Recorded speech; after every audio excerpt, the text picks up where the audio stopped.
Hello friends, welcome to शिक्षक prep. तो friends, आज की क्लास में हम ईवीएस के previous year question paper solve करने वाले हैं। आप जानते हैं ईवीएस आपका 30 मार्क्स का आता है, तो पूरा हम एक पेपर यहाँ पर लगाने वाले हैं। 30 के 30 क्वेश्चन हम यहाँ पर करेंगे, डिटेल में समझेंगे और किस तरीके से आप 30 आउट ऑफ 30 स्कोर कर सकते हैं सीटेट में, वो मैं आपको डिटेल में ट्रिक्स के साथ समझाऊंगी। तो चलिए स्टार्ट करते हैं आज की क्लास। और फ्रेंड्स, ईवीएस के साथ साथ हमारी अदर सब्जेक्ट की क्लासेस भी चल रही हैं। मैथ्स पेडागोजी है, हिंदी है, सीडीपी है, सभी की प्लेलिस्ट बनी हुई है। लिंक आपको इसी वीडियो के नीचे डिस्क्रिप्शन बॉक्स में मिल जाएगा, आप एक बार चेकआउट ज़रूर करिएगा। तो चलिए स्टार्ट करते हैं फ्रेंड्स। और जो भी स्टूडेंट्स सीटेट का नोट्स लेना चाहते हैं तो स्क्रीन पर दिए हुए नंबर पर व्हाट्सअप मैसेज करके पेड नोट्स को परचेज कर सकते हैं। देखिए, काफ़ी सारे स्टूडेंट्स ऑलरेडी नोट्स को ले चुके हैं, तो अगर आप भी सीटेट की प्रिपरेशन कर रहे हैं तो टाइम से नोट्स ले लीजिएगा फ्रेंड्स, क्योंकि फिर लास्ट टाइम पर रिवीजन में आपको टाइम कम मिलता है। ठीक है, और नोट्स आप लोगों ने देख ही लिया है, वो मैंने खुद से प्रिपेयर किया है और जितना भी एग्जाम के पॉइंट ऑफ व्यू से इम्पॉर्टेंट है सारी चीज़ें आपको मिलेंगी। पूरा सिलेबस मैंने कवर अप करवाया हुआ है। तो चलिए स्टार्ट करते हैं फ्रेंड्स आज की क्लास। और ईवीएस के ये जो प्रीवियस ईयर क्वेश्चन के सेट हैं 30 क्वेश्चन कंप्लीट हम कर लेते हैं। तो सबसे पहले आज का क्वेश्चन है, देख सकते हैं सबसे पहला क्वेश्चन जो आपसे पूछा हुआ था प्रीवियस ईयरली, भारत में बिहार के सापेक्ष जम्मू कश्मीर और गोवा की स्थिति क्या है। यानी कि what is the location of Jammu Kashmir and Goa with respect to Bihar in India. ठीक है, अब आपको दिशाओं के बारे में तो पता ही होगा, ईस्ट वेस्ट नॉर्थ साउथ कहाँ कहाँ पर है ना। अब अगर हम बात करें यहाँ पर जम्मू कश्मीर की, तो जम्मू आपका कहाँ पड़ता है, ऊपर पड़ता है नॉर्थ में। ठीक है, इस तरीके से आप जानते हैं इधर नॉर्थ है इधर साउथ होता है, तो नॉर्थ में हमारा ऊपर जम्मू कश्मीर पड़ता है। और अगर गोवा की बात करें तो वो हमको कहीं नीचे दिखता है साउथ में।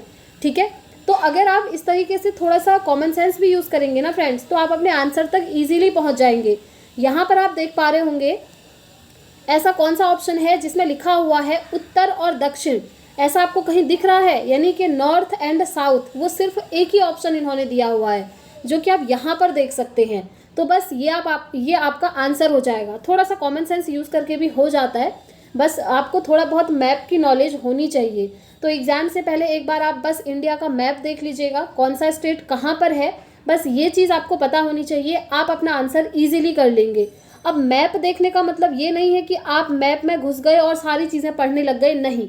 यही गलतियाँ करते हैं बहुत सारे स्टूडेंट्स, इसी वजह से उनका सीटेट क्वालिफाई नहीं हो पाता है। तो जो टॉपिक जितना इंपॉर्टेंट होता है बस उसको उतना ही टाइम देना है। जैसे मैप वाले क्वेश्चन सिर्फ 1 या फिर 2 या फिर आपको देखने को बहुत ही कम मिलते हैं, उसके लिए आपको मैप एक बार बस देखना पड़ता है, सीधे सीधे देख लीजिए कौन सा स्टेट कहाँ पर है, आपका काम हो जाएगा। और दिशाएं तो आप जानते ही हैं, ईस्ट वेस्ट नॉर्थ साउथ किधर पर है। ठीक है, तो सिंपल सा इसका आंसर क्या हो जाएगा कि बिहार के सापेक्ष जो आपका जम्मू कश्मीर और गोवा है वो कहाँ है, आपका उत्तर पश्चिम और दक्षिण पश्चिम में। ठीक है, तो थर्ड ऑप्शन इसका राइट हो जाएगा। चलिए आगे बढ़ते हैं फ्रेंड्स नेक्स्ट क्वेश्चन की तरफ। बहुत अच्छा क्वेश्चन है, वाष्पीकरण से रिलेटेड। वाष्पीकरण यानी कि जो आपका इवेपोरेशन होता है, तो वाष्पीकरण की प्रक्रिया निम्नलिखित में से किस स्थिति में सबसे धीमी होगी, यानी कि सबसे स्लो होगी, कौन सी प्रक्रिया में, बताइए। सबसे पहले आपको ये समझना होगा फ्रेंड्स कि इवेपोरेशन यानी कि वाष्पीकरण होता क्या है। वैसे ये आपका साइंस में पूछा जाता है, लेकिन ईवीएस में भी पूछा गया है, इसलिए मैं आपको बोलती हूँ अगर आप पेपर 2 साइंस वाले स्टूडेंट्स हैं ना, तो साइंस को अगर थोड़ा सा अच्छे से पढ़ेंगे तो आपका थोड़ा बहुत जो पोर्शन है वो ईवीएस में भी हो जाता है। ईवीएस जो कि आपका पेपर 1 में पूछा जाता है, ऑब्वियसली ये आप जानते ही हैं। ठीक है, तो देखिए इवेपोरेशन बेसिकली होता क्या है। इवेपोरेशन सिंपल सी चीज़ है, जब वाटर ड्रॉपलेट्स जो होती हैं आपकी वेपर बनकर उड़ने लगती हैं तो उसको हम कहते हैं इवेपोराइजेशन, यानी कि वाष्पीकरण। यानी कि जो पानी जो है उबल करके भाप के रूप में जब उड़ता है तो उसको हम वाष्पीकरण कहते हैं। ठीक है, हिंदी में इस तरीके से समझ सकते हैं। और एक चीज़ ध्यान रखना है, ये जो इवेपोरेशन होता है वो सभी टेम्परेचर पे होता है, एट ऑल टेम्परेचर। जी हाँ, फॉर एग्जाम्पल जैसे घर पे पोछा लगता है, आपने देखा होगा पोछा पहले जब लगाया जाता है तो वो सरफेस गीला हो जाता है वाटर से, थोड़ी देर बाद आप देखते हैं कि वो वाटर जो है वेपर बन के उड़ गया और जो आपका फर्श होता है वो एकदम ड्राई हो जाता है, सूख जाता है। उसका रीज़न ही ये होता है कि वहाँ पर इवेपोरेशन की प्रोसेस हो रही है। ठीक है, ध्यान रखेंगे। अब मैं आपको एक चीज़ और एक्सप्लेन कर दूं फ्रेंड्स, क्योंकि ये भी ईवीएस में एक बार पूछा हुआ है। इवेपोरेशन और वेपोराइजेशन इन दोनों में डिफरेंस है फ्रेंड्स। काफ़ी सारे स्टूडेंट्स को ये चीज़ पता भी होगी, लेकिन जिन स्टूडेंट्स को नहीं पता है वो ध्यान से सुनेंगे। एक होता है इवेपोरेशन, एक होता है वेपराइजेशन। इवेपोरेशन क्या होता है ये मैंने आपको समझा दिया, जो कि ऑल टेम्परेचर पर हो सकता है। लेकिन जो वेपराइजेशन होता है ना, वो सिर्फ आपका क्या है 100 डिग्री सेल्सियस टेम्परेचर पे होता है। देखिए वेपराइजेशन को हम बॉइलिंग भी कहते हैं। अब आप लोग समझ जाएंगे, जब आप वाटर को गर्म करते हैं, वाटर के जो पार्टिकल्स हैं वो मूव करते हैं इधर उधर, तेजी से बबल्स आते हैं, फिर वो उड़ता है, ठीक है। तो उससे क्या होता है, आपका वेपर बनता है, वेपर के फॉर्म में वो उड़ जाता है। तो वो आपका 100 डिग्री सेल्सियस टेम्परेचर पर ही होता है। तो ये आपको डिफरेंस याद रखना है कि जो इवेपोरेशन है वो ऑल टेम्परेचर पे हो सकता है। जैसे देखिए गर्मियों के टाइम पे अगर आप घर पे पोछा मारते हैं तो वो जल्दी सूख जाता है। ठंडी के टाइम पर जब आप पोछा मारते हैं तो वो सूखने में थोड़ा टाइम लेता है। तो ये चीज़ है इवेपोरेशन, वो अलग अलग टेम्परेचर पे होता है, वो फिक्स नहीं रहता है कि किस टेम्परेचर पे इवेपोरेशन होगा। लेकिन जो वेपराइजेशन है वो आपका 100 डिग्री सेल्सियस पे होता है, और इसको हम बॉइलिंग भी कहते हैं। जब आप वाटर को उबालते हैं वो वाली कंडीशन है, ठीक है। आई होप आप लोगों को इन दोनों में डिफरेंस समझ में आ गया होगा। तो चलिए आप क्वेश्चन पे चलते हैं एक बार, कि वाष्पीकरण की जो प्रक्रिया है वो निम्न में से किस स्थिति में स्लो होगी, धीमी होगी। ऑप्शन है आपके पास, पहला सतह क्षेत्र और तापमान दोनों में वृद्धि, यानी कि सरफेस एरिया और टेम्परेचर जब आप इंक्रीज कर रहे हैं तो वो धीमा होगा। या फिर सतह क्षेत्र बढ़ता है लेकिन तापमान घटता है, यानी कि सरफेस एरिया इंक्रीज हो रहा है तो टेम्परेचर आपका डिक्रीज हो रहा है।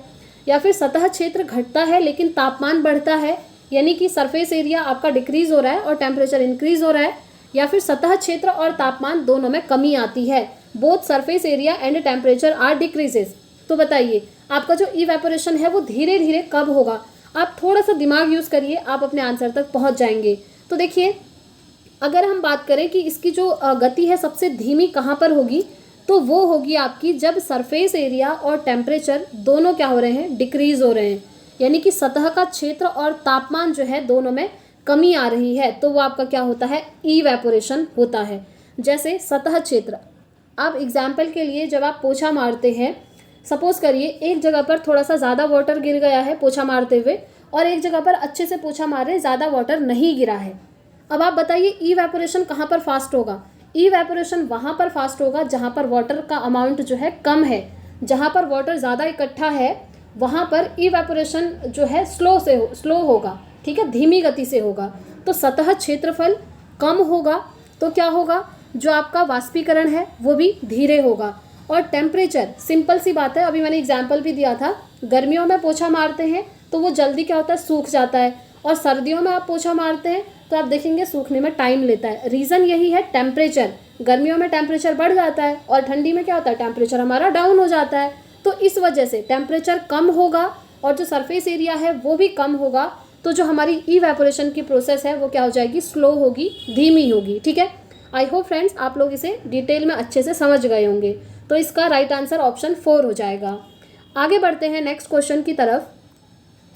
स्थानों, दूरियों और दिशाओं की सापेक्ष स्थिति को समझने की क्षमता, पहला है दिशात्मक कौशल है, चित्रण कौशल है, स्थितीय कौशल है, या फिर ग्राफिक कौशल है। बताइए कौन सा कौशल है। तो जब भी आपसे ऐसे क्वेश्चन पूछे ना कि प्लेस, डिस्टेंस और डायरेक्शन, तो आप सीधे आपका दिमाग कहाँ जाना चाहिए, मैपिंग की तरफ। इंडिया का हम मैप पढ़ते हैं ना, ये ट्रिक से भी आप याद रख सकते हैं। जैसे देखिए जो आप मैप पढ़ते हैं यानी कि मानचित्र देखते हैं, उसमें हम स्थान, दूरी और दिशाओं के बारे में पढ़ते हैं, है ना। तो सिंपल सा मैपिंग स्किल होगा इसका आंसर, ठीक है। ये थोड़ा सा कॉमन सेंस लगाना था और कुछ ट्रिक्स होती है जो आपको यूज़ करनी है, आप अपने आंसर तक पहुंच जाएंगे। तो ये होता है आपका मैपिंग स्किल यानी कि चित्रण कौशल। आगे बढ़ते हैं नेक्स्ट क्वेश्चन की तरफ। किस राष्ट्रीय पाठ्यचर्या, ओके ये एनसीएफ की बात हो रही है, नेशनल करिकुलम फ्रेमवर्क, राष्ट्रीय पाठ्यचर्या की रूपरेखा।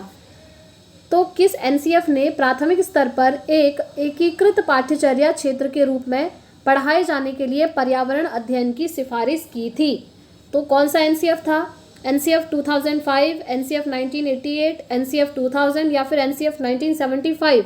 तो इसका राइट आंसर होगा एनसीएफ 1975, याद रखेंगे, ठीक है।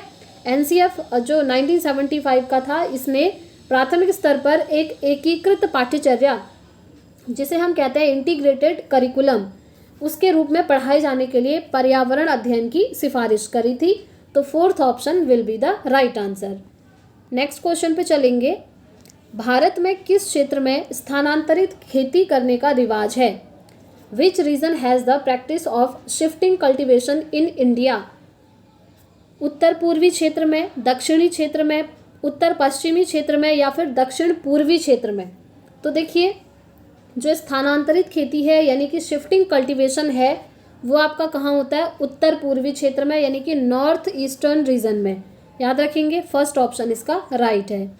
नेक्स्ट क्वेश्चन, नदी बांधों से उत्पन्न जल विद्युत के लिए निम्नलिखित में से कौन सा कथन सत्य नहीं है? देखिए, नॉट ट्रू पूछ रहा है, ठीक है। नदी बांधों से जो आपकी जल विद्युत उत्पन्न होती है उससे रिलेटेड कौन सा कथन सही नहीं है?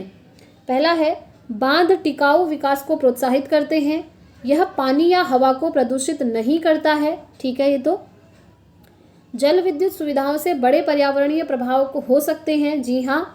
बांध स्वदेशी लोगों को अपनी नदी की जीवन रेखाओं से अलग करते हैं।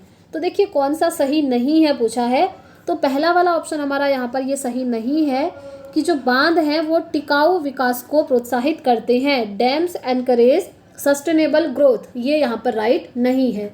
राइट नहीं है, दैट मीन्स ये हमारा आंसर हो जाएगा, क्योंकि क्वेश्चन में पूछा ही हुआ है कि नॉट ट्रू, तो फर्स्ट ऑप्शन राइट हो जाएगा। आगे बढ़ेंगे नेक्स्ट क्वेश्चन की तरफ। निम्नलिखित में से कौन सी ग्रीन हाउस गैसें हैं? यानी कि जो आपकी ग्रीन हाउस गैसेज हैं वो आपको चूज करनी है। अच्छा क्वेश्चन है, इजी क्वेश्चन है, एंड आई थिंक इसका आंसर आप सबको आता भी होगा।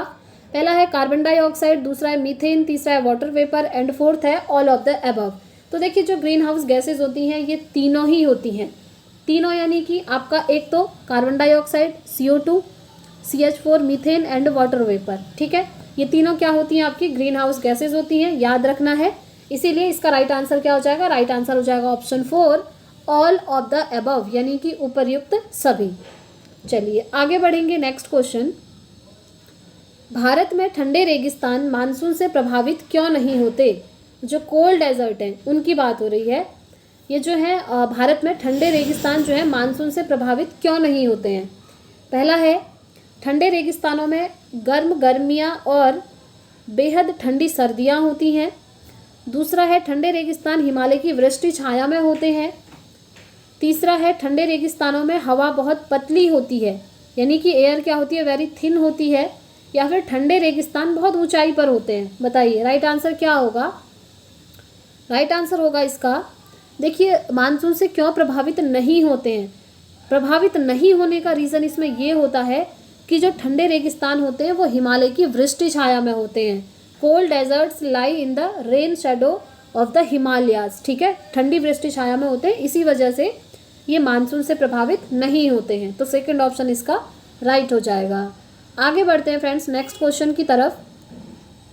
ताजमहल के पीले होने के लिए निम्नलिखित में से कौन जिम्मेदार है? ताजमहल आप देख रहे हैं उसका कलर क्या हो रहा है? अब येलो होने लग गया है थोड़ा बहुत, तो उसका रीज़न क्या है? क्यों हो रहा है ऐसा? पहला है नाइट्रोजन डाइऑक्साइड के कारण, या फिर सल्फर डाइऑक्साइड, या सल्फर, या फिर क्लोरीन के कारण।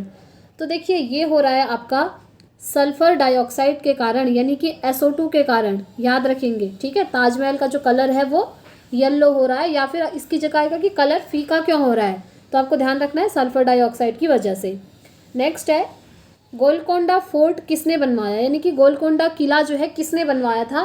एज इट इज़ याद रखना है, चोल राजवंश ने, चालुक्य राजवंश ने, या फिर काकतीय राजवंश ने, या फिर पल्लव राजवंश ने।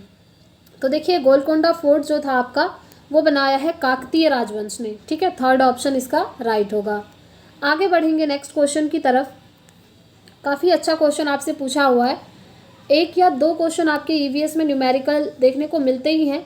अगर अभी रिसेंट की बात करें तो एक क्वेश्चन आपका न्यूमेरिकल से बनता है, बस इतना मानकर चलिए, क्योंकि अभी जो रिसेंट के पेपर हो रहे हैं उसमें न्यूमेरिकल कम ही आपको देखने को मिल रहे हैं, और अगर एक पूछा भी जाता है तो वो बहुत ही ईजी पूछा जाता है। जैसे कि यहाँ पर आप देख सकते हैं, क्वेश्चन है, what is the mass of an object with a density of 15 ग्राम पर ml and a volume of 3 ml, ठीक है। 15 ग्राम पर ml घनत्व और 3 ml आयतन वाले किसी वस्तु का द्रव्यमान क्या होगा? बस आपको फॉर्मूला याद रखना है, द्रव्यमान बराबर क्या होता है? ओके, फॉर्मूला तो है आपका जो मेन, वो है घनत्व बराबर द्रव्यमान बट्टे आयतन, ठीक है। यानी कि जो आपकी डेंसिटी होती है, फॉर्मूला क्या होता है? डेंसिटी इक्वल टू द्रव्यमान यानी कि मास बट्टे आयतन, आयतन क्या होता है वॉल्यूम, तो density equal to mass upon volume. लेकिन यहाँ पर आपसे क्या पूछा है, मास निकालना है, द्रव्यमान निकालना है, तो मास बराबर क्या हो जाएगा, मास बराबर आपका हो जाएगा डेंसिटी इंटू वॉल्यूम। बस डेंसिटी इंटू वॉल्यूम कर दीजिए, हो जाएगा आंसर। डेंसिटी कितनी दी है, डेंसिटी दी है 15 और वॉल्यूम कितना दिया है, वॉल्यूम दिया है 3, तो 15 3 जा कितना होता है 45 होता है, तो बस ये आपका आंसर हो गया। इसी तरीके से बहुत ही ईजी क्वेश्चन आपसे पूछे हुए हैं ईवीएस में और बहुत ही कम अब ये आपको देखने को मिलते हैं। ठीक है, एक क्वेश्चन बनता है बस सिंपल इसी तरीके से। तो इसका राइट आंसर 45 ग्राम कहाँ पर लिखा है ये आप देख सकते हैं सेकेंड ऑप्शन पे। आगे बढ़ेंगे फ्रेंड्स नेक्स्ट क्वेश्चन।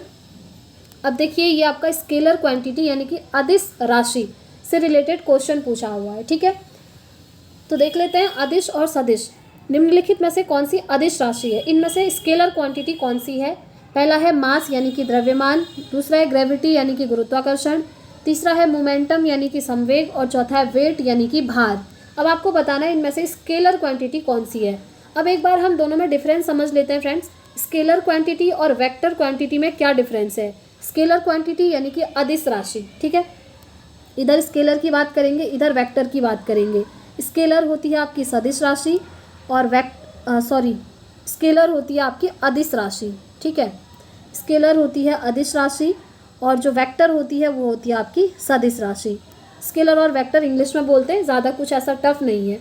तो अदिश राशि क्या होती है सबसे पहले वो समझ लेते हैं। जो अदिश राशि होती है फ्रेंड्स, इसमें सिर्फ और सिर्फ डायरेक्शन होती है यानी कि दिशा होती है। लेकिन जो वेक्टर क्वांटिटी होती है यानी कि सदिश राशि होती है, इसमें डायरेक्शन के साथ साथ आपका मैग्नीट्यूड भी होता है। मैग्नीट्यूड यानी कि आपका जो परिमाण है। ठीक है, जो सदिश राशि होती है उसमें दिशा और परिमाण दोनों होता है, इस तरीके से समझ सकते हैं। और जो अदिश राशि होती है उसमें सिर्फ और सिर्फ दिशा होती है। तो अगर ये ऑप्शन में से हम देखें यहाँ पर, क्योंकि आपसे अदिश राशि पूछी है, स्केलर क्वांटिटी पूछी है, तो स्केलर क्वांटिटी वो होगी जिसमें सिर्फ और सिर्फ क्या होगा, डायरेक्शन होगा। तो सिर्फ और सिर्फ डायरेक्शन होता है इसमें द्रव्यमान में यानी कि मास में। तो इसीलिए ये हमारी क्या कहलाती है, अदिश राशि कहलाती है यानी कि स्केलर क्वांटिटी कहलाती है।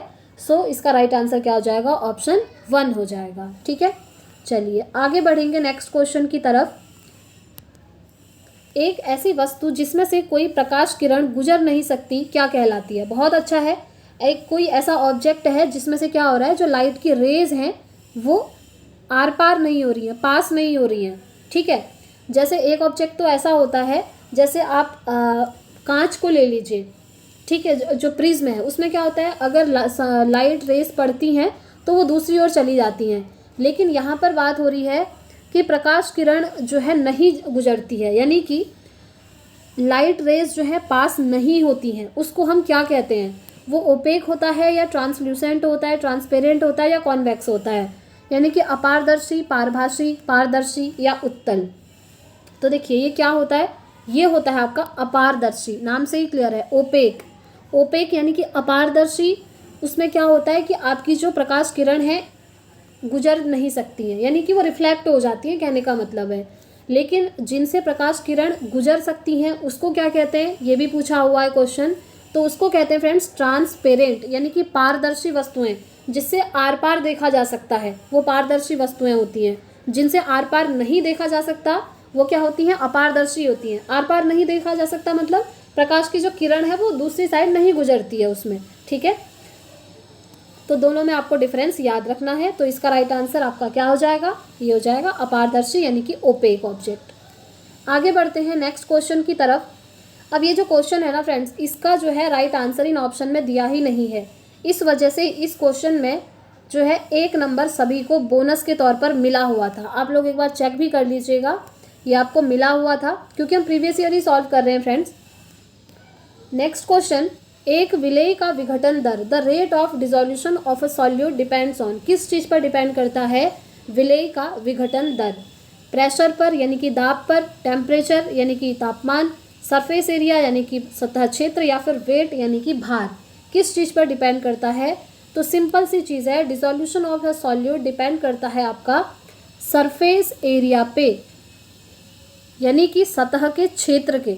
ठीक है, तो थर्ड ऑप्शन इसका राइट हो जाएगा। आगे बढ़ेंगे नेक्स्ट क्वेश्चन की तरफ।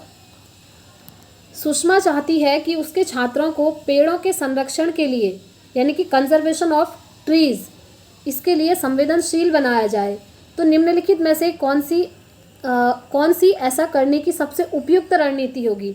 ओके, एक टीचर है वो चाहती है कि बच्चों को पेड़ों के संरक्षण के लिए सेंसिटिव बनाया जाए, ताकि बच्चे जो है पेड़ों को सेंसिटिवली लें, यानी कि जब भी उन्हें वाटर चाहिए वाटर दें, टाइम से उनकी देखभाल करें, ऐसा करना चाहती हैं। तो कौन सी रणनीति सबसे उपयुक्त होगी, ये पूछा हुआ है। पहला है कक्षा में बहस आयोजित करके। तो देखिए, बहस करके थोड़ी बच्चे जो हैं पेड़ पौधों के लिए सेंसिटिव होंगे। समूह चर्चा, पोस्टर बनाना, या बच्चों को एक पौधे को अपनाने और पोषित करने में मदद करना।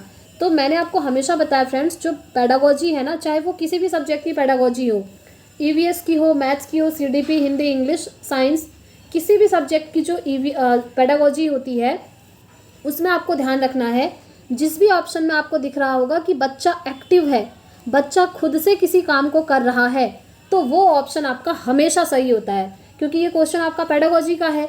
तो यहाँ पर आप एक ऑप्शन में देख रहे होंगे जहाँ पर बच्चे एक्टिव हैं, जो कि 4th ऑप्शन में है। बच्चों को एक पौधे को अपनाने के लिए कहना, मतलब बच्चों से कहना कि एक प्लांट आप लोग अपने घर पे लगाइए, और पोषित करने में बच्चों की क्या करनी चाहिए, हेल्प करनी चाहिए। किस तरीके से जो प्लांट है उनको न्यूट्रिएंट हम दे सकते हैं, कौन कौन सी चीज़ों की प्लांट को ज़रूरत होती है, ये सारी चीज़ें टीचर उनके साथ डिस्कस करेंगी और कहेंगी बच्चों से कि एक प्लांट आप अपने घर पे लगाइए। तो बस यही है, 4th ऑप्शन इसका राइट हो जाएगा, helping children to adopt and nurture a plant. ठीक है, तो 4th ऑप्शन राइट हो जाएगा। नेक्स्ट क्वेश्चन पे चलेंगे। अभय ने अपने छात्रों से उन बीमारियों पर समूहों में एक सर्वेक्षण करने के लिए कहा जिनसे उनके पड़ोस के लोग पीड़ित थे। पाठ्यपुस्तक में सर्वेक्षण का उल्लेख नहीं किया गया है। इस शिक्षण अधिगम की रणनीति के लिए कौन सा विकल्प प्रासंगिक नहीं है, कौन सा रिलेवेंट नहीं है, पूछा है। ठीक है, पहला है इसने समुदाय के साथ बातचीत करने का अवसर प्रदान किया। ठीक है, सही है। इससे बच्चों को वास्तविक जीवन के साथ सीखने में मदद मिलेगी, बिल्कुल। इसने बच्चों को डेटा हैंडलिंग समझने और एक साथ काम करने में सक्षम बनाया। और चौथा है इससे समुदाय को उन बीमारियों को समझने में मदद मिली जिनसे वे पीड़ित थे। अब देखिए कौन सा प्रासंगिक नहीं है बोला है, और यहाँ पर एक सेंटेंस लिखा हुआ है कि छात्रों से उन बीमारियों पर समूहों में एक सर्वेक्षण करने के लिए कहा जिनसे उनके पड़ोस के लोग क्या थे, पीड़ित थे, और पाठ्यपुस्तक में सर्वेक्षण का उल्लेख ही नहीं किया गया है, मतलब उस बीमारी के बारे में पता ही नहीं है। तो कौन सा इसमें प्रासंगिक नहीं होगा, 4th ऑप्शन ही यहाँ पर जो है रिलेवेंट नहीं होगा, क्योंकि ये कह रहा है इससे समुदाय को उन बीमारियों को समझने में मदद मिली जिनसे वे पीड़ित थे। इससे कोई मदद नहीं मिली है, इसमें ऐसी कोई चीज़ लिखी ही नहीं है, और किस बीमारी से वो पीड़ित थे वो भी यहाँ पर एक्सप्लेन नहीं किया गया है। तो इसीलिए 4th ऑप्शन इसका राइट हो जाएगा। आगे बढ़ते हैं फ्रेंड्स नेक्स्ट क्वेश्चन की तरफ। काफ़ी लेंथी क्वेश्चन है और पेडागोजी के क्वेश्चन आपके ऐसे ही आते हैं मोस्टली। ठीक है, क्वेश्चन है आपातकालीन परिस्थितियों के बारे में बात करने के लिए प्रिया ने बच्चों के अनुभव पूछे जब उन्हें कभी आपात स्थिति का सामना करना पड़ा। बच्चों ने आग, बिजली के झटके और सड़क दुर्घटनाओं के साथ अपने अनुभव सुनाए। उन्होंने प्रश्न पूछे, उनकी मौजूदा समझ का आकलन किया और समाचार पत्रों से सड़क सुरक्षा विज्ञापनों जैसे संसाधनों का उपयोग करके सुरक्षा पहलुओं पर चर्चा की और क्रमशः आग और बिजली के झटके पर सुरक्षा दिशा निर्देशों पर चर्चा के लिए एलपीजी और इलेक्ट्रिक बिल का इस्तेमाल किया। तो प्रिया द्वारा अपनाया गया सबसे उपयुक्त दृष्टिकोण कौन सा है? पहला है संज्ञानात्मक दृष्टिकोण है, दूसरा है अनुभवात्मक अधिगम दृष्टिकोण है, तीसरा है अन्वेषण दृष्टिकोण है, या फिर मानववादी दृष्टिकोण है। तो देखिए यहाँ पर एक्टिविटी हो रही है और वो खोजबीन कर रही है, इंक्वायरी कर रही है चीज़ों की, तो इसीलिए इसका राइट आंसर क्या होगा? राइट आंसर होगा इंक्वायरी अप्रोच, यानी कि अन्वेषण दृष्टिकोण, जहाँ पर क्या किया जाता है, इंक्वायरी करी जाती है, खोजबीन करी जाती है। ठीक है, तो वो होता है आपका इंक्वायरी अप्रोच, इसलिए 3rd ऑप्शन इसका राइट हो जाएगा। आगे बढ़ेंगे नेक्स्ट क्वेश्चन। समुदाय यानी कि कम्युनिटी एक महत्वपूर्ण शिक्षण और अधिगम संसाधन है। ये तो आप जानते ही हैं, जो हमारी कम्युनिटी होती है वहाँ से हम बहुत सारी चीज़ें सीखते हैं, तो इसीलिए हम कहते हैं कि ये क्या है, अधिगम का एक संसाधन है, रिसोर्स है। रिसोर्स क्यों है आपसे ये पूछा है। पहला है यह एक सस्ता और सुलभ है, बुजुर्ग लोग बुद्धिमान हैं और उनके पास समय है। तीसरा है यह वास्तविक परिस्थिति में सीखने का अवसर देता है। और चौथा है कोई भी समुदाय में उपलब्ध समस्त ज्ञान को बिना आलोचना के स्वीकार कर सकता है। तो इसका सबसे बेस्ट ऑप्शन जो है आंसर के लिए वो है ऑप्शन थर्ड। ये क्या करता है, वास्तविक परिस्थितियों में हमें सीखने के अवसर देता है। अब कैसे वास्तविक परिस्थितियाँ, जैसे आपकी कोई कम्युनिटी होगी, ठीक है, कोई आपकी सोसाइटी है, वहाँ पर आपकी कम्युनिटी है, उसके अंदर जब आप जाते हैं, जो भी चीज़ें आप सुनते हैं, जो भी एक्टिविटीज़ करते हैं, जो भी बोलते हैं, वहाँ पर आप क्या हैं, एक्टिवली वहाँ पर आप पार्टिसिपेट कर रहे हैं, वो चीज़ वास्तविक में रियल में आपके सामने हो रही है। या फिर कम्युनिटी में जाकर आप लोगों से कुछ चीज़ सुन रहे हैं, सीख रहे हैं, तो वहाँ पर क्या है, आप रियल एक्सपीरियंस गेन कर रहे हैं, वास्तविक अनुभव वहाँ से ग्रहण कर रहे हैं। तो इसीलिए कहते हैं कि कम्युनिटी से हमें क्या होता है, वास्तविक परिस्थिति में सीखने के अवसर दिए जाते हैं। तो थर्ड ऑप्शन इसका राइट हो जाएगा। ठीक है, अब पहला कह रहा है कि सस्ता और सुलभ है, बुजुर्ग लोग बुद्धिमान हैं और उनके पास समय बहुत अधिक है, ऐसा थोड़ी होता है। तो इसीलिए थर्ड ऑप्शन इसका राइट हो जाएगा। आगे बढ़ते हैं फ्रेंड्स नेक्स्ट क्वेश्चन की तरफ। देखिए फ्रेंड्स, अगर आपको वीडियोस पसंद आती हैं तो प्लीज़ वीडियो को लाइक ज़रूर करें, क्योंकि मैं भी पूरी मेहनत करती हूँ ताकि आपके एग्ज़ाम तक आपकी बहुत अच्छी प्रिपरेशन हो जाए और आपका एग्ज़ाम क्वालिफाई हो जाए। और हमारी सारी सब्जेक्ट की क्लासेस चल रही हैं, आप लोग देखते ही हैं, डेली इवनिंग में क्लासेस आती हैं। तो प्लीज़ एक लाइक ज़रूर करिएगा, क्योंकि आपका एक लाइक बहुत मोटिवेट करता है। और क्लास पसंद आती है तो प्लीज़ कमेंट करके भी ज़रूर बताइएगा। तो क्वेश्चन पे चलते हैं। ईवीएस शिक्षण अधिगम में कक्षा में प्राप्त अधिगम को विद्यालय के बाहर के जीवन से जोड़ने और इसे समृद्ध करने का क्या तात्पर्य है। पहला है पाठ्यपुस्तकों से बाहर चले जाना, दूसरा है वैश्विक पर्यावरणीय मुद्दों और चिंताओं को पाठ्यपुस्तकों से लिंक करना, तीसरा है पूर्ण विद्यालय दृष्टिकोण, चौथा है पाठ्यचर्या से बाहर जाना। तो देखिए यहाँ पर क्या हो रहा है, ईवीएस शिक्षण अधिगम में कक्षा में प्राप्त अधिगम को विद्यालय के बाहर के जीवन से जोड़ना। इसका मतलब क्या है, पाठ्यपुस्तकों से आप थोड़ा सा बाहर जा रहे हैं। ठीक है, यानी कि going beyond the text book, text book से बाहर की चीज़ें भी आप सीख रहे हैं, विद्यालय से बाहर की चीज़ें भी आप सीख रहे हैं। और इसी तरीके से बच्चों को पढ़ाया जाता है कनेक्ट करके। ऐसा नहीं है कि बुक में जो चीज़ दी है बस वही पढ़ाते जाओ, बुक्स में जो चीज़ें दी हैं उसको बच्चे के रियल लाइफ से कनेक्ट करते हुए पढ़ाना होता है।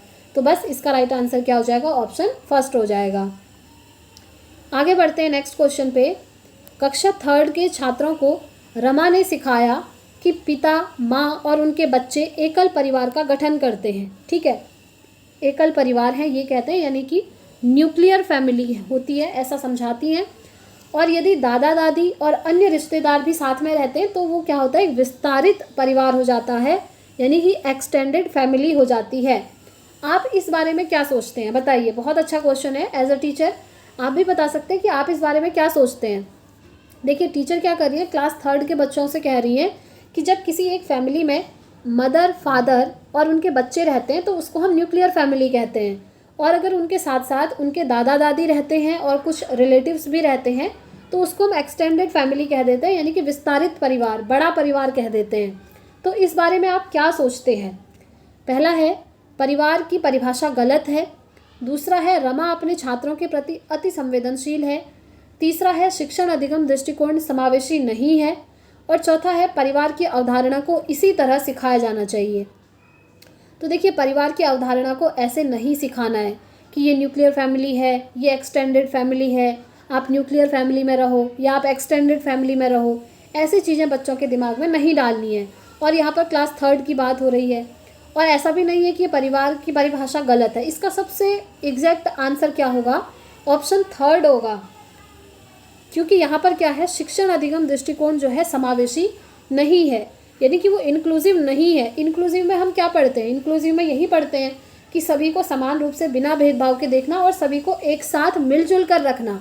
लेकिन यहाँ पर ये अलग अलग कर दे रही हैं, दादा दादी और रिलेटिव्स को अलग से ले रही हैं और मदर फादर और बच्चे जो हैं उनको अलग से ले रही हैं। तो ये क्या है, ये समावेश नहीं कर रही हैं, इंक्लूड नहीं कर रही हैं। तो हम कहेंगे the teaching learning approach is not inclusive. ठीक है, इसीलिए थर्ड ऑप्शन इसका राइट हो जाएगा। आगे बढ़ेंगे फ्रेंड्स नेक्स्ट क्वेश्चन। निम्नलिखित में से कौन सी ईवीएस कक्षा में एक गतिविधि है, यानी कि एक्टिविटी है। पहला है चित्र पढ़ना, दूसरा है फील्ड भ्रमण, तीसरा है शामपट का उपयोग और चौथा है उपर्युक्त सभी। तो सिंपल सी चीज़ है, इसका राइट आंसर क्या हो जाएगा, उपर्युक्त सभी, all of the above. EVS की क्लासरूम में ये सारी एक्टिविटीज़ ही तो होती हैं। अगर बच्चे पिक्चर रीडिंग कर रहे हैं, फील्ड विजिट कर रहे हैं, यानी कि फील्ड ट्रिप पर कहीं जा रहे हैं, आप उनको कहीं घुमाने ले गए, और यूज़ ऑफ ब्लैक बोर्ड का उपयोग कर रहे हैं, तो ये सब क्या है, बच्चे यहाँ पर गतिविधि कर रहे हैं, यानी कि एक्टिविटी कर रहे हैं। इसीलिए फोर्थ ऑप्शन इसका राइट हो जाएगा। कुछ क्वेश्चन तो आपको काफ़ी ईजी दिखेंगे फ्रेंड्स, जो कि आप इजीली कर सकते हैं। नेक्स्ट क्वेश्चन, पर्यावरण अध्ययन पाठ्यक्रम बच्चों की समग्र शिक्षा का कारण बन सकता है यदि यह है। देखिए, होलिस्टिक लर्निंग का एक रीज़न बन सकता है यदि यह कैसा है, इंटीग्रेटेड है, इंक्लूसिव है, थीमेटिक है, या फिर ऑल ऑफ द अबव है। बताइए, इसमें ये सारी ही चीज़ें आ जाएंगी, एकीकृत भी आएगा, समावेशी भी आएगा, विषयगत भी आएगा। इसीलिए राइट आंसर हो जाएगा उपर्युक्त सभी, ऑल ऑफ द अबव। क्योंकि यहाँ पर क्या कह रहा है, पर्यावरण अध्ययन पाठ्यक्रम बच्चों की समग्र शिक्षा, होलिस्टिक लर्निंग, ये तो तभी होगा जब ये सारी चीज़ें होंगी। तो इसीलिए फोर्थ ऑप्शन इसका राइट होगा। नेक्स्ट क्वेश्चन पे चलते हैं फ्रेंड्स। ईवीएस पाठ्यपुस्तक में सपेरों पर एक अध्याय है, आपने देखा होगा, स्नेक चार्मर करके एक स्टोरी है उसमें, ईवीएस में।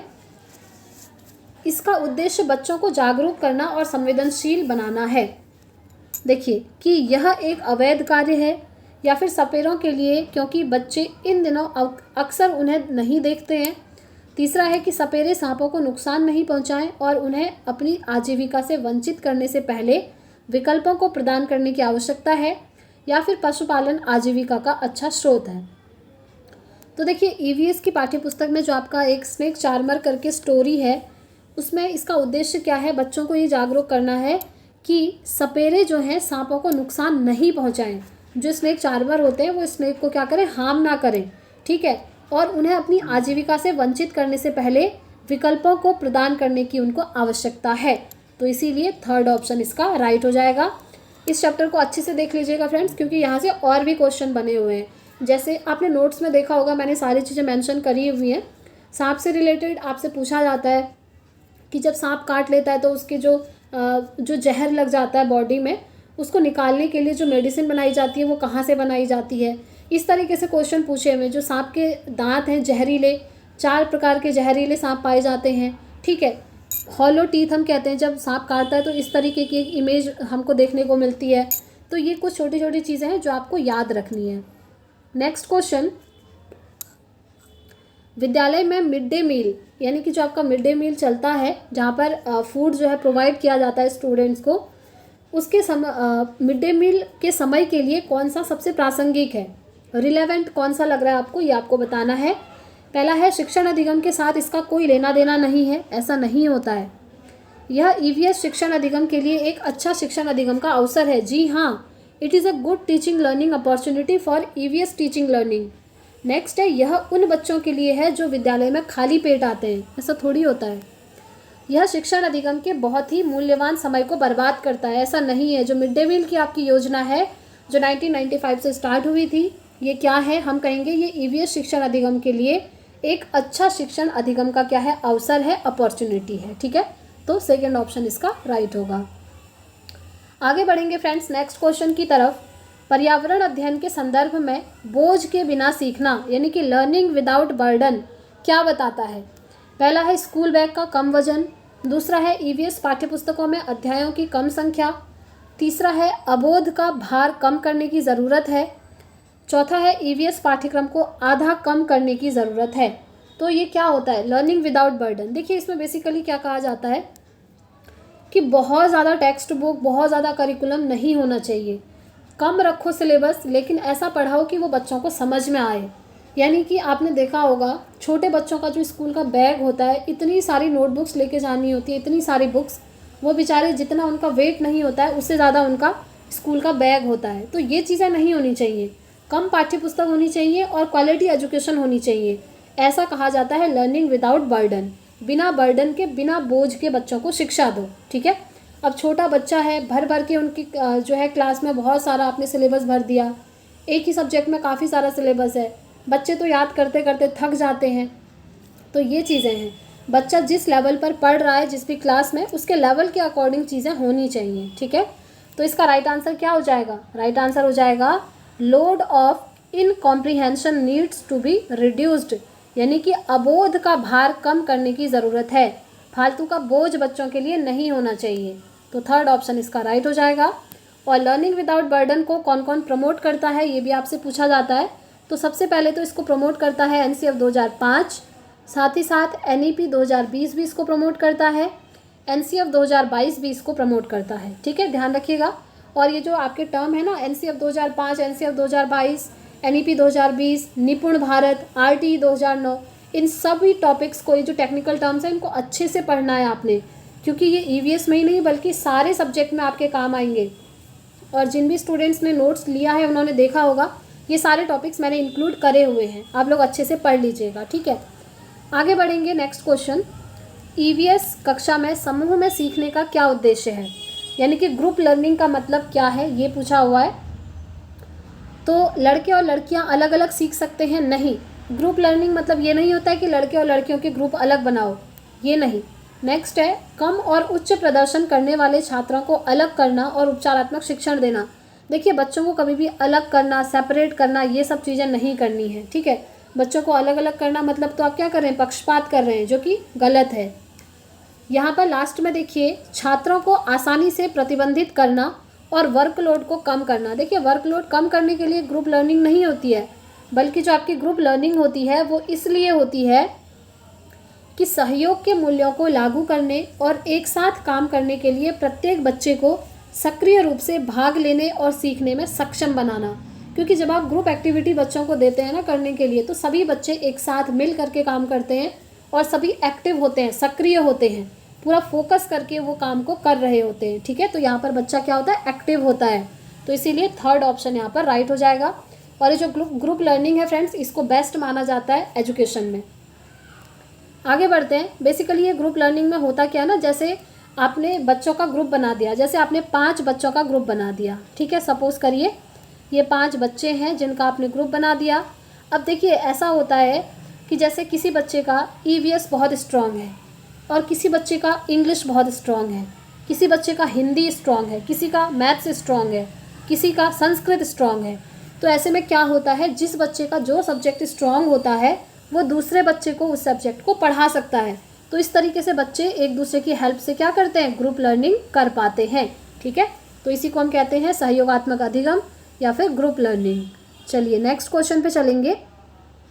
क्वेश्चन नंबर 88, बाला का पूरा नाम क्या है? देखिए, बाला का फुल फॉर्म आप लोगों ने जो नोट्स लिए हुए हैं ना, उसमें आप एक पेज देखिएगा, सीडीपी के अंदर आपको दिया हुआ है और इवन ईवीएस में भी मैंने डाला होगा। तो वहाँ पर आपको फुल फॉर्म का पूरा एक चार्ट मिल जाएगा, जिसमें मैंने सारे फुल फॉर्म आपको करवाए हैं एक ही साथ, तो उन्हें आप अच्छे से याद कर लीजिएगा। ठीक है, जैसे बाला है, एलएडी है, बिक्स है, कैल्प है, ये बहुत सारे फुल फॉर्म है, अच्छे से देख लीजिएगा एक बार। और वैसे ये फुल फॉर्म वाली जो इमेज है मैंने टेलीग्राम पर भी आप लोगों को फ्री ऑफ कॉस्ट शेयर करी थी, आप लोग एक बार देख लीजिएगा। तो चलिए, बाला का फुल फॉर्म क्या है एक बार देख लेते हैं। पहला है ब्रेल एडेड लर्निंग असाइनमेंट, दूसरा है ब्रेल एज लर्निंग एड, तीसरा है बिल्डिंग एज लर्निंग एड, चौथा है ब्रेल एडेड लर्निंग असेसमेंट। तो बाला का फुल फॉर्म क्या है? बाला का फुल फॉर्म है बिल्डिंग एज लर्निंग एड, यानी कि अधिगम सहायक के रूप में बिल्डिंग। अब इसका मतलब क्या होता है, आपने देखा होगा छोटे बच्चों के जो स्कूल्स होते हैं ना, उनकी जो बिल्डिंग होती है वहाँ पर आजकल अनेक प्रकार के जो है स्ट्रक्चर देखने को आपको मिलते हैं। अलग अलग प्रकार के फिगर लगाए होते हैं, जैसे योगा करते हुए लोगों को लगाया होगा, या फिर बच्चे खेल रहे हैं वो लगाया होगा, या फिर जैसे काउंटिंग है वो लिखी होती है वॉल पे। स्कूल की बिल्डिंग की बात हो रही है, ठीक है। स्कूल की जो सीढ़ियाँ हैं उसमें काउंटिंग लिखी होती है, कहीं पर अल्फ़ाबेट लिखे होते हैं। तो इस तरीके से डिज़ाइन किया होता है स्कूल की वॉल को। पहले तक क्या होता था, जब हम स्कूल पढ़ते थे, आई थिंक आप लोगों के साथ भी ये होता होगा, तब सिर्फ़ और सिर्फ हमारे जो स्कूल की क्लासरूम होती थी उसमें चार्ट या मॉडल लगा देते थे, जिसे हम बार बार देखते थे और वो चीज़ हमें याद हो जाती थी। लेकिन आजकल क्या होता है, आजकल बहुत अच्छी चीज़ है कि स्कूल की जो बिल्डिंग होती है ना, वहाँ पर पूरा पेंट करवा दिया जाता है ताकि वो कभी निकले ही ना। आप स्कूल की बाहर वॉल पे देखेंगे, सीढ़ियों में देखेंगे, कहीं पर भी देखिए, हर जगह आपको कुछ ना कुछ सीखने को ज़रूर मिलेगा। तो इसी को हम कहते हैं बिल्डिंग को क्या बनाना, लर्निंग एड बनाना, अधिगम सहायक बनाना, जहाँ से बच्चा क्या करता है, चीज़ों को लर्न कर सकता है, सीख सकता है। ठीक है, तो इसीलिए थर्ड ऑप्शन इसका राइट हो जाएगा। आगे बढ़ेंगे नेक्स्ट क्वेश्चन की तरफ। वैकल्पिक ढांचे का क्या अर्थ है? अल्टरनेटिव फ्रेमवर्क का क्या अर्थ है? पहला है विभिन्न भौतिक घटनाओं का पाठ्यपुस्तक स्पष्टीकरण। दूसरा है विचार जो अवधारणाओं के औपचारिक रूप से स्वीकृत स्पष्टीकरण से अलग हैं। तीसरा है वर्तमान में वैज्ञानिकों और सामाजिक वैज्ञानिकों द्वारा आयोजित विचार हैं। या फिर सभी विचार जो दृढ़ता से बच्चों द्वारा अर्जित किए जाते हैं। तो देखिए ये जो वैकल्पिक ढांचे होते हैं ना, अल्टरनेटिव फ्रेमवर्क, ये क्या होते हैं? ये ऐसे विचार होते हैं, ऐसे आइडियाज़ होते हैं जो अवधारणाओं के औपचारिक रूप से स्वीकृत स्पष्टीकरण से अलग होते हैं।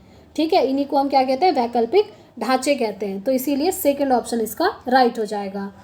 आगे बढ़ेंगे फ्रेंड्स नेक्स्ट क्वेश्चन की तरफ। महिलाएं पुरुषों की तुलना में कमज़ोर हैं, यह एक डैश है, यानी कि women are weaker than man, it is a, ये क्या है? एक मिथ है, एक साइंटिफिक फैक्ट है, या स्टीरियोटाइप है, या सुपरस्टिशन है? क्या है बताइए? मिथक है, वैज्ञानिक तथ्य है, रूढ़िबद्ध धारणा है, या फिर अंधविश्वास है? तो सिंपल सी चीज़ है फ्रेंड्स, ये क्या है? ये एक रूढ़िबद्ध धारणा है, यानी कि ये है आपका स्टीरियोटाइप, जहाँ पर लड़के और लड़कियों में भेदभाव किया जाता है। ठीक है, याद रखेंगे, क्योंकि यहाँ पर क्या हो रहा है? महिलाएं पुरुषों की तुलना में कमज़ोर हैं, महिलाओं को कमज़ोर माना जा रहा है और पुरुषों को स्ट्रॉन्ग माना जा रहा है। तो ये क्या है? ये एक स्टीरियोटाइप का उदाहरण है, यानी कि ये एक रूढ़िबद्ध धारणा है। ठीक है, जहाँ पर महिलाएं और पुरुषों में भेदभाव किया जा रहा है। तो थर्ड ऑप्शन इसका राइट हो जाएगा। तो फ्रेंड्स आज की क्लास में हमने पूरा EVS का प्रैक्टिस सेट लगा लिया है। सॉरी, प्रैक्टिस सेट नहीं है, ये प्रीवियस ईयर का सेट है। टोटल जो आपके 30 क्वेश्चन रहते हैं वो मैंने आपको करवा दिए हैं। अब आप मुझे कमेंट करके अपना स्कोर ज़रूर बताइएगा फ्रेंड्स कि आज की क्लास में आपने कितना स्कोर किया, 30 में से आपके कितने मार्क्स आए। ठीक है, इससे ना आप अपना खुद का एनालिसिस भी कर सकते हैं कि आपकी प्रिपरेशन किस तरीके से चल रही है। और फ्रेंड्स वीडियो पसंद आई हो तो प्लीज़ कमेंट करके ज़रूर बताइएगा और वीडियो को लाइक ज़रूर करिएगा। और आप हमें टेलीग्राम और व्हाट्सएप पर भी फॉलो कर लीजिएगा, लिंक आपको कमेंट बॉक्स और डिस्क्रिप्शन बॉक्स में दिए हुए हैं, क्योंकि जो भी अपडेट्स रहती हैं और जो भी क्विज वगैरह होते हैं ना, वो मैं आपको टेलीग्राम पर शेयर करती हूँ। तो आज की क्लास में इतना ही रखते हैं फ्रेंड्स। अब हम मिलेंगे कल अपने नेक्स्ट प्रीवियस ईयर के सेट के साथ। Thanks for watching.